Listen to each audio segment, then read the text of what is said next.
Pemirsa, Polrestabes Makassar mendalami peredaran bahan dan kosmetik ilegal yang marak beredar di pasar dan juga media sosial.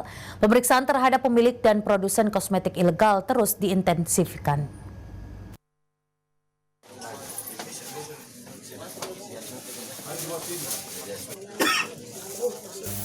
Peredaran bahan dan kosmetik ilegal di pasaran dan juga di media sosial mendorong Satreskrim Polrestabes Makassar segera mengusut tuntas kasus kosmetik ilegal yang diamankan dari sebuah rumah di Metro Tanjung Bunga. Kasat Reskrim Polrestabes Makassar AKBP Indrat Moko menyebut jika pihaknya terus melakukan pemeriksaan terhadap seluruh pemilik serta produsen bahan dan kosmetik ilegal.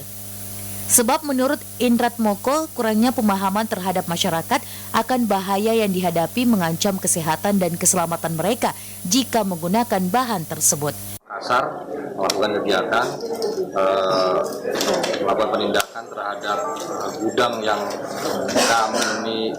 diindikasikan sebagai tempat penyimpanan terhadap kosmetik yang beredar di masyarakat yang terindikasi tidak memiliki edar dan juga ada indikasi mengandung bahan-bahan yang berbahaya.